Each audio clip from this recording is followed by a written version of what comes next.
الانجاز الكبير اللي حقه اليوم. كيفاش عشتي انت هذه المباراه بدر؟ بالنسبه لي المباراه عشناها من البارح. حنا كنعيشوا المقابله. نقدر نقول لك بالامس ما جانيش الناس حتى 4 5 الصباح كنفكر في هذه المقابله، لان كنعرفوا بان لعبت كره، دونك كنعرف داكشي اللي غادي يحسوا به اللعابه، وما بغيتش اللعابه يوقعوا في شي حوايج اللي كنت وقعت فيهم انايا. بغيتهم يخرجوا بانتصار، بغيناهم يحققوا لواحد الاشياء اللي ما عمرها حققها شي واحد قبل منهم، دونك ويستاهلوا. حنا ملي كندويو على المنتخب المغربي كندويو على لا فالور ديال القيمه ديال الدراري اللي عندنا لاعبين من احسن اللاعبين اللي كاينين في الكره العالميه. ما نبقاوش ندويو على الكره الوطنيه، كاين الكره العالميه ولا الكره الافريقيه، فهما لاعبين كبار. كان هناك تفاؤل كيف تكلمنا البارح. تكلمنا قلتي كيف سبقتي وقلتي المقابله لعبناها اليوم بحال تفرجنا فيها من قبل، عرفنا غادي نلعبوا ضد خصم اللي غادي يستحوذ على الكره بواحد 70% الا ما كانش شويه اكثر، وعرفنا بان المنتخب المغربي غادي يتعذب وغادي يتكرفص دفاعيا في المنظومه الدفاعيه، وكل لاعب خصو يدير له غول ديالو.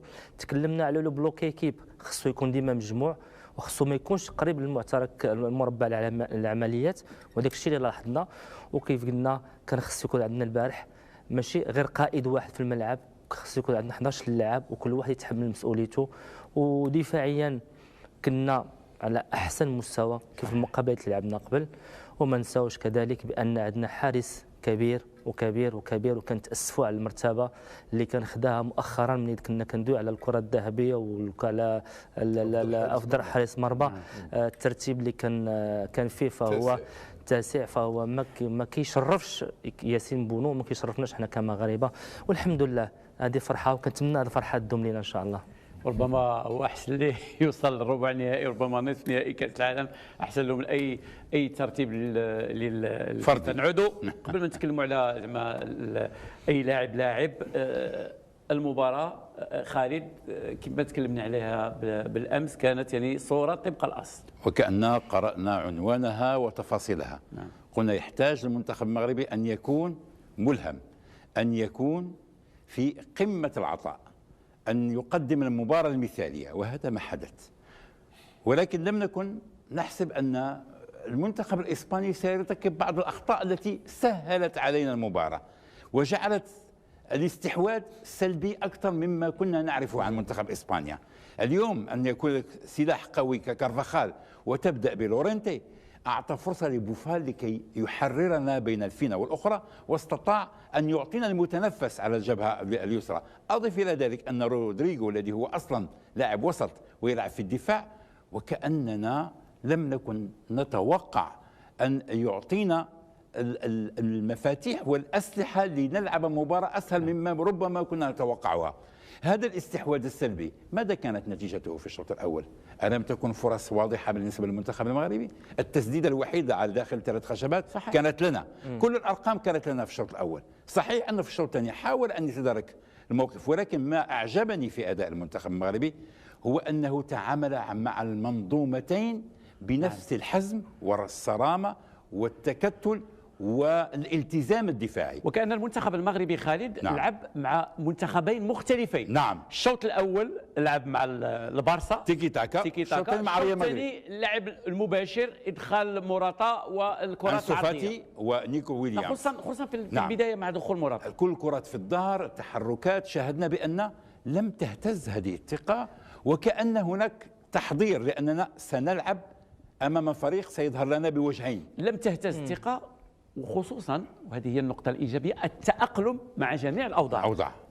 صحيح أن الجانب البدني كنا نخشى منه كثيرا، ولكن التغييرات أعطتنا الزاد أنا نقول والمتنفس في المباراة، حتى نستطيع أن نوفق ما بين رغبتنا في عدم اهتزاز شباكنا وفي أن نصل إلى ذلك. وأنا كنت معك وقلت لك أننا أهم مرحلة سنقطعها هي الخروج من الشوطين وإيصال المباراة إلى ذاكرة الترجيح، وهذا ما كان يخشى لويس أنريكي. ولاحظنا علامات التوتر عليه حتى حينما جاءت الورقة لأوناي سيمون بلائحة اللاعبين المغاربة لم تفيد في شيء، بمعنى أن كل هذه التحضيرات وهذا الكمبيوتر الذي يشتغل حينما يكون العنصر البشري حاضر ويكون الحافز حاضر تجد عملاق في المرمى. ولم تنفع ال1000 ضربة جزاء اللي أوصى بها يعني لويس انريكي لجميع اللاعبين قبل يعني ما يوصل المونديال في شيء، لأن لاحظنا ومتفق معك خالد أن الوصول لضربة الترجيح كان كيغير يعني الكفة بالنسبة لصالح المنتخب المغربي، لأن المستوى ديال الحارسين يعني متباين جدا. بدر الدين جلال، تذكرون لأنني أول ما تعرفنا على أن المنتخب الإسباني سيكون هو الخصم للفريق الوطني، أنت أول واحد خصني نقولها ونذكر بها، اسمح لي قطعتك، وأنا وياك كنشاهدوا مباراة اليابان وإسبانيا، وأنا أتعصب كنقول لا خصنا يا ربي يماركيو يا ربي يماركيو، لا سيدي ما يماركوش، أنا بغيت إسبانيا، ربي يعطيك إسبانيا. أكثر من إحساس، لأنه شخصيا أنا كنت أعرف المنتخب الإسباني وقد ورث هذه الفلسفة اللعب التي أمقتها أنا وأبغضها. هذه فلسفة اللعب التي ذهبت ببيب غوارديولا إلى بايرن ميونخ الألماني، وبعد سنة أو سنتين وغير عقليتهم. برغم أنه غير عقليته، أنه قال فرانس بيكنباور ذات مرة: هل هذه الكرة هي التي سنلعبها؟ وكأننا أمام مشهد سوريالي أو مشهد من المشاهد الكوميديات، فريق يتناقل الكرة عشرات المرات من دون أن يلسع منافسه. وقلت على أنه أي فريق كيدخل يلعب أمام التيكي تاكا ديال برشلونة والتيكي تاكا ديال المنتخب الإسباني خصو يمارس ما كنا نعرفه ذات وقت بأسلوب لسع النحلة اللي كان يفعله الملاكم العظيم والشهير المرحوم محمد علي كلاي، بحيث أنه عندما تحين فرصتك تضرب هذاك الفريق في المقتل وتنهي كل شيء. أنا كان من السهل علي أنني نشوف هذه المباراة ولو أنها بكم الأعصاب، ولكن كنت كأنني كنشاهد واحد الفصول متكررة من مشهد واحد. فريق يمتلك الكرة ولكن بطريقة عقيمة، حاول ينشط الأطراف بدخول لاعبين جدد، حاول يجرب عملية التسديد من بعيد، حاول كل ما يستطيع من أجل أن يفك الطلاسم الدفاعية. ولكن أنا قلت لك وقلناها في الأمس أن كل مدرب سيدخل المباراة وهو متشبث بفلسفته. اليوم إذا أظهر لويس انريكي على انه سيموت موتة جديدة بتيكي تاكا ديالو، فالفريق الوطني سيعيش بمنظومته الدفاعية اللي كتجعله اليوم كيحوز ارقى المنظومات الدفاعيه. جلال، اليوم الفريق الوطني هو الفريق الوحيد في الثمانيه المتاهلين اليوم للدور ربع النهائي اللي عنده اقوى دفاع، دخلوا هدف واحد بالنيران الصديقه، علما بانه لعب مباراه من 120 دقيقه امام فريق يقال لهم ملوك الاستحواذ، وقد اقصوا اليوم من ملوك الدفاع. هذا هو العنوان اللي غادي يختصر كل شيء. تبارك الله السي بدر الدين، انا متفق معك. حنا هذه الكلمه ديال الاستحواذ دوينا عليها، ولكن نعطينا واحد المثال. شفنا نسبه الاستحواذ اللي دار منتخب اسبانيا ضد منتخب اليابان 13%. المنتخب اليابان ربح اليوم نسبه الاستحواذ 76.8 بالنسبه هي 23%. 8 ركنيات. 8 ركنيات. وشنو قلنا المشكل اللي عندنا في المغرب باش نحبسوا ونغلقوا، خصنا نغلقوا الممرات ما بين الخطوط، لان عندنا غافي وعندنا بيدري لاعبين باقيين صغار كيمتازوا بالرشاقه واحد السرعه، وديما كان التمركز ديالهم ما بين خط الدفاع وخط وسط الميدان ديالنا. واليوم ما نساوش بان المرابط دوز مقابله اللي هي كبيره، وقرا كاع دوك الكرات اللي كانوا كيجيو من مورا هذيك لالين، هذاك الخط ديال وسط الميدان، كان هو كياخذهم كيمشي كياخذهم. دونك ملي وقع لويس انريكي شاف راسو ما كيقدرش يدخل كيف قلنا من اللاكس من العمق، شنو هو دار؟ غير كل شيء، دخل لاعبين اللي كيدوزوا من الاظهره، ودوينا على الاطراف، دوينا على كاينين جوج عندهم جوج حلول، سواء غادي ندوزوا من اللاكس، سواء غادي ندوزوا من الاظهره. الغلطه كيف قال السي خالد انا متفق معه، هي دار كارفاخال، لانه لاعب كيجي الدفاع، لان بيدري بالنسبه لي انايا هو نقطه ضعف في الدفاع. ولكن واش زعما انه يعني افراط في الثقه عند لويس انريكي انه يلعب لا ماشي هو مهاجم؟ لا شوف، تغيير الظهير بمقام اول املاه ام لا؟ الاجنحه الهجوميه اللي كيملكها الفريق الوطني، هو ظن مع نفسه على انه انسب طريقه باش يصد الاندفاع ديال المزراوي وديال بوفال انه يلعب بهذاك اللاعب اليورونتي، ولكن هو اللي ماشي البوست ديالو بدر. ولكن كارفاخال كيعرف يجيد في الدفاع ومفيد في المزايا سبيسياليست ديال البوست. ودوينا على المنتخب الاسباني، فهو ملي كيستحوذ الكره كيحاول يدوز من العمق، فاش ما كيقدرش يدخل من العمق كيجيو لاعبين كيجيو من بعيد. شكون هما هاد اللاعبين اللي كيجيو من بعيد؟ هو الظهير الايسر والظهير الايمن، هو البا وهو كارفاخال. واليوم الحمد لله راه سدينا هاد الممرات. دونك الكره ملي ما دخلاتش ما بين الخطوط، دونك ما حاولوش يخرجوا على الاجناب. دونك ملي بدلوا واخا ملي بدلوا الفرقه ولاو كيلعبوا واحد بعض المرات ملي كنشوفوا لو جو ديريكت اللاعب على موراتا. نعم مباشر هو عمودي اللي حنا كنعرفوا المنتخب، ولكن عندنا واحد المدافعين تبارك الله، واحد المدافعين اللي قاموا بواحد مقابله اليوم مدافعين والحاله اللي سالوا فيها الماتش هذوك المدافعين. طبعا الشيء الذي اعجبني انا في المنتخب المغربي هو ان كنا نقول بان ميزه المنتخب الاسباني والصبر، يبقى يلعب حتى السنه القادمه ولا يمل من التمرير، ولكن وجد فريقه لا يمل من الدفاع، وهذا الشيء اللي طلبنا به. وهذا الصبر طلبنا به. قلنا بأن يجب الصبر ثم الصبر. لا تهتز ثقتك حتى ولو امتدت المباراة إلى الشوطين، وهذا الشيء هو التحضير الذهني لدى اللاعبين. وهذه خالد، ونعاود نعطيك كلمه تكلم معايا في الكواليس بدر، قال لك حنا زعما الكويريه لكن ما كيرضاش يبقى لاعب غير يتابع الكره غير وكتعيا اكثر لانك التجربه ديالك كتعيا لان ما عندكش كره، ما عندكش تحول اللاعب وتطلب منه ان يكون صبورا والكرة مع الفريق الآخر، وهو الذي يعشق هذه الكرة، لأنه هو عامل مشترك. عندنا اللي يعشقون الكرة عامل مشترك ما بين المنتخبين. نحن أيضا لدينا لاعبين يعشقون الكرة بشكل جيد، يداعبونها ويراوغون ويسقطون المدافع ورغم ذلك ظلوا. أنا الشيء الذي أعجبني هو هذا الالتزام، انخراط اللعب. قلنا تذكر معي، قلنا انصهار اللاعبين وانخراط اللاعبين في منظومه جديده وفي فكر المدرب، ولكن طبعا تحسب للمدرب. صحيح، على ذكر المدرب تحسب للمدرب. مرابط، أتعرف من اللاعب الذي باعتقاد لويس انريكي أربك المنظومة الهجومية؟ اللاعب رقم 8 قال رقم 8 يعرف اسمه، هو أناحي. وهذاك اللاعب رقم 8 السي لويس انريكي راه هو اللي طيرك من كأس العالم. تعرف جلال أن اليوم كان هناك مقال في صحيفة ماركا أو آس يتحدثون عن أناحي، يقول من الدرجة الثالثة إلى ربع النهائي، إلى ثمن نهائي كأس العالم، والآن ربع النهائي. الآن ربع قبل المباراة. يقول أنا طموحي كبير، أنا نمشي لويتيام. وشحال هذه من اللي بدا كيقول احنا غير كنحلموا. الحلم مشروع بالمجان لا ندفع ضرائب عليه. انا بغيت نولي احسن مقدم برامج في العالم ونفوت خالد ياسين. طبعا ربما عمري ما نلحقها. لا ممكن. لا عمري ما نلحقها. جلال يعني يمكن خصنا حلقه كامله نتكلم على وليد الركراكي. انا يمكن غنوصفه اليوم بالمجذوب. تعرفوا في الموروث الفكري المغربي، هذا المجذوب هذا يعني احيانا ينطق باشياء تعتقد مع انه مجنون او بوهالي، نفس الشيء مجذوب او بوهالي، ينطق باشياء كتظنوا بانه مجنون، ولكنها في النهايه هي احلام العظماء. ولكن اليس من الجنون هو الذي يولد الابداع؟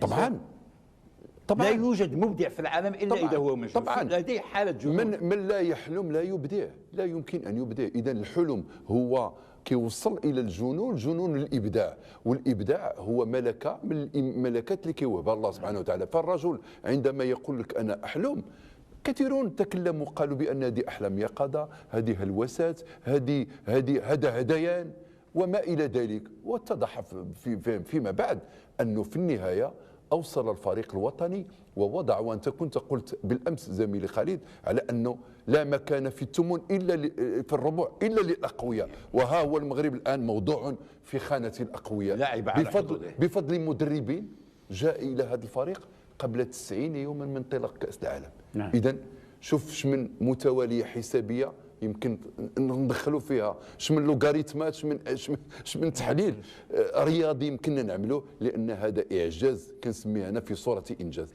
اعجاز في صوره انجاز. المباراه اين اقيمت؟ بالمدينه التعليميه. درس. ومن كان المعلم اليوم؟ وليد الركراكي لقانا درس لويس. لا واذا كانت اسبانيا تفاخر بان اعطت لكره القدم التيكي تاكا، ها قد جاء وليد ليعلن عن المولد الجديد للكاتيناشو الايطالي، ايريرا الجديد هذا. لا انا ما نسميش كاتيناتشو، انا نسميه تنظيم دفاعي، ولكن خرساني ولكن تنظيم دفاعي بيطوني مودرن. علاش؟ لان اللي كتشوف الفرص اللي تحت في هذه المباراه في 120 دقيقه الفرص مغربيه وكانوا جوج الفرص ولماذا الكاتيناتشو؟ لان الكاتيناتشو كيدافع لك وفي اللحظه كيمشي للمرتد وكيقتلك. من صاحبه؟ إلينو إيريرا. وإلينو إيريرا لم يكن يرغب في هذا الامر. لا، ولكن اضطر يلعب بهذه الطريقه، ولكن لم يمنع اللاعبين من ان يفجروا طاقاتهم في المباراه. لذلك اليوم هذا التنظيم الدفاعي هو الذي اوصلنا اليوم الى هذه النتيجه. انا اتذكر مونديال 2002 قبل 20 سنه مع ايدينغ، ألم يفعل نفس الشيء مع كوريا الجنوبية؟ مباراة إسبانيا صحيح أن التحكيم لعب فيها دور، ولكن أخرجه من خلال ركلة التماس. وسنرى أن الفيفا سنرى أن الفيفا ستصدر في الموضوع هذا، ستصدر الكثير من التقارير التكتيكية اللي تتكلم على هذه الميزات اللي غتكون عند الفريق الوطني في بناء منظومته الدفاعية. بدر، خلي بدري. أنا عندي تساؤل. أنا غنخلي بدري. ما هو؟ عندي التساؤل اللي عندي هو كيفاش هاد اللاعبين اللي عندنا في المنتخب بالاسماء ديالهم وبالحجم ديالهم وبالفرق الكبيره اللي كيلعبوا فيها والقيمه التسويقيه ديالهم، وكتحاول يكونوا منضبطين معاك 120 دقيقه 90 دقيقه، تامبوز عليهم واحد لو جو اللي هو ماشي في لا دي ان ديالهم، ماشي اللي مولفين كيلعبوا. هذا هو التساؤل. بدر ماشي في لا دي ان، ولا ربما هي الثقه فوق الطاقه ديالهم. راك شفتي اللاعبين كيفاش نهوا المباراه؟ راه زعما لا انا كندوي معاك بحكم إجابة سهلة. لا انا إجابة سهلة لأنهم منخرطون في المشروع. كمل انا كندوي معاك لان عشت كيف لاعب، ولكن واخا كنت مدافع وكنت كندافع وكنعطي كل ما عندي اكثر من جهدي، ولكن كاينين بعض اللاعبين كيكونوا دي ستار في فريقهم، كيكون لاعب حدايا انا كنطلب منه ما ترجعش، انا نقوم بالدور الدفاعي ونجيب لك الكره غير حاجه وحده فكنا دير لا ديفيرونس.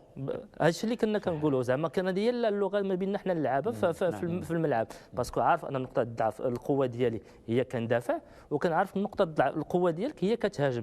هنا باش تشوف بوفال كيرجع حتى 30 متر للاخرى، زياج كيرجع حتى 30 متر للاخرى، ونصيري كيرجع حتى 30 متر للاخرى، ومن بعد في لا ترانزيسيون ملي كينتقلوا الهجوم بواحد السرعه وكيعاودوا يرجعوا عاوتاني. ولكن باش يبقاو معاك اديري معاك واحد 90 دقيقه حتى 120 دقيقه، فهذا الشيء كخص. علاش كنقول لك النقطه تحسب لوليد الكراكي؟ لانه كل من اللاعبين تضامنوا مع اللاعبين، ايضا اللاعبين يشعرون بانهم اذا اهدروا هذه الفرصه او لم يلتزموا صحيح العواقب ستكون وخيمه عليهم. اي فرصه تترك الفريق لخصت الموضوع، انخرطوا في المشروع ديال وليد الكراكي. المغربيه في كل انحاء العالم عشت هذه المباراه، ما زوين فيها هذه المباراه غير لان صراحه تكرفسنا. لا دي كره القدم هي هذه بهذه المشاهد الجميله ديالها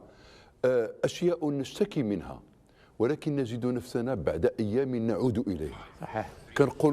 كنقولوا بانه هذه المباراه كادت ان تقتلني، وبعد ذلك ما ان نشفى نعود اليها وكانها الداء الذي نعشقه. هذه بدر الدين للامانه واخا كتقول لي وانا كنقول كل شيء، جاو بيرانتيات ناض كيصلي وطفالاتيري ما قدرش. لا لانه لا كل شيء ممكن نصبر عليه الى ضربات الترجيحيه. اعتقد بان اما تدرون باننا في ذات فترات وحنا في الاعلام كنكتبوا على بعض المباريات اللي كنعرفوها من هذا النوع، كنقولوا مباراه ممنوعه على المرضى بالقلب. لانها ممكن تسكت قلب الانسان بهذيك الشحنات العاطفيه وبهذيك التراجيديا اللي كتبقى تطلع الى ان تصل الى الذروه. ولكنها كره القدم هذا هو اللي جميل فيها، ومباراه لا تشبه الثانيه، ونحن من نشتكي منها غادي نلقانا في ذات فتره اننا غنتفرجوا. لذلك الفرح العارم اللي كيجينا وكنعبروا عليه بطريقه هستيريه هو تفجير لهذيك الحاله ديال الضغط اللي كنكونوا عشناها رهيبه. وللناس الناس هما صنوف في مشاهده كره القدم، في مشاهده مباريات كره القدم. تكلمنا مع بدر قادوري بالامس قال بانني اريد ان اتفرج على المباراه لوحدي. انا اليوم الزوجه ديالي غادرتني في الصباح لان اليوم عندها عيد ميلاد، نتمنى لها عيد ميلاد سعيد واقترنا بهذا المناسبه الجميله. نعم. وقالت لي كانت توصيني بانني نمشي لشي مقهى نتفرج، قالت لي سير تفرج مع جلال ولا تفرج في مقهى خوفا عليك خوفا عليك. شوف عندنا واحد قسم مشترك، انت كان عيد ميلاد الزوجه ديالك اليوم. نعم. وانا العيد ميلاد الزوجه ديالي غدا دوك بعد 20 دقيقه. والحمد لله على كل حال يعني مرضيين خوفا عليه. ولكن سي بدر الدين انا وياك مرضيين الحمد لله خوفا عليه. ولكن خالد للامانه انا شخصيا المباريات اريد ان اتفرج فيها لوحدي. علاش ما تنبغيش شي حد يسيطر لي على المشهد؟ انا اكون وحدي حتى ولو كنت داخل مجموعه. نعم. كيف تنعزل؟ ادخل في بوتقتي واشاهد. وجلال ممكن ان يقول لك طريقه مشاهده المباريات مختلفه عن طريقته تماما.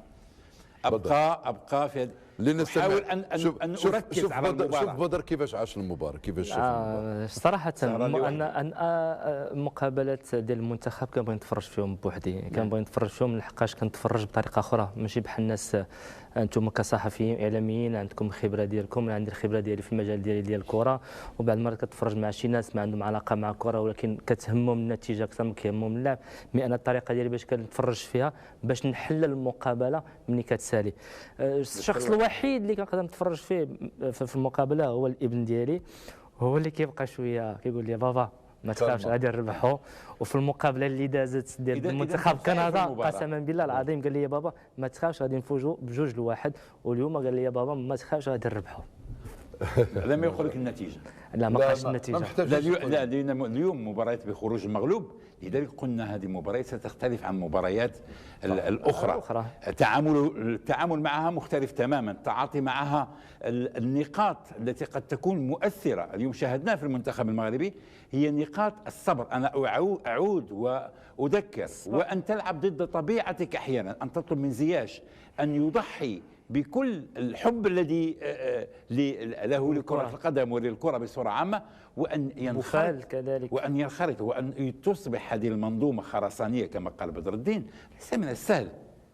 يجب أن تتشبع بفكر المدرب، يجب أن تفهم بأن تلعب في لحظة تاريخية، إما أن تكون مجتهدا فيها وملتزما وتصل إلى المجد وهذا ما حصل، وإما أن تتهاون في لحظة ويصبح الموضوع صعب المنال. اليوم لو دخلت الكرة الأولى ولم يكن لاعب متسلل صدتها العارضة، الخطأ الذي كان من حارس بونو، كنا اليوم ربما سنقول خطأ الحارس، ولكن ذهبت المباراة هي في منحى آخر، واليوم من أصبح بطل هذه المباراة هو ياسين بونو. لذلك التاريخ أنا أقولها دائما سخرية القدر. أحيانا تأتيك مواقف تجعل لك من لاعب كاد أن يرتكب خطأ فادحا إلى بطل، وأحيانا يكون البطل كبير وتأتي ضربة جزاء كما حدث لباتجو، كما حدث لكثير من اللاعبين أهدروها في آخر لحظة. خالد أنا أتصور على أنه الفريق الوطني عندما دخل المباراة ديالو كان يعرف أنه أمام خيار واحد لا ثاني له إذا أراد أنه يناقش حظوظه في هذه المباراة، أن يؤمن إيمان قطعي من أن فريق الإسباني هو ملك الاستحواذ، وأنه يريد دائما أن تكون الكرة بين قدميه، وتدرب على هذه المنظومة وحفظها عن ظهر قلب. وبالتالي كان الخيار الأمثل عندنا أيا كانوا لاعبين أننا نلعبوا بمنظومة دفاعية، ولكن عندما نخرج في المرتدات نخرج بطريقة سريعة ونحاول الوصول إلى المرمى. وقد شاهدنا كيف أننا كان من الممكن أن نقتل المباراة في أكثر من مرة بتسديدات وأيضا بانسلالات من أي مكان؟ من مكان لورينتي مفال هي مزراوي مرتين مراوغات الرائعه ديال مرة. نعم. فبالتالي كان هذا هو الخيار. وإذا ما اقتضى الأمر أن نصل إلى الضربات الترجيحية فلنصل إلى الضربات الترجيحية. هناك تتقاسم الفرص وتتقاسم الحظوظ وهو ولا نيلو ما أحد. لا، لأن الشيء اللي عجبني بأن كاين هناك منظومة عكس ما كنا قبل. غادي نقارنوا بالمدرب اللي كان قبل، باسكو انا كنت ضد المدرب اللي هو كان قبل. كل مقابله كيلعب منظومه جديده.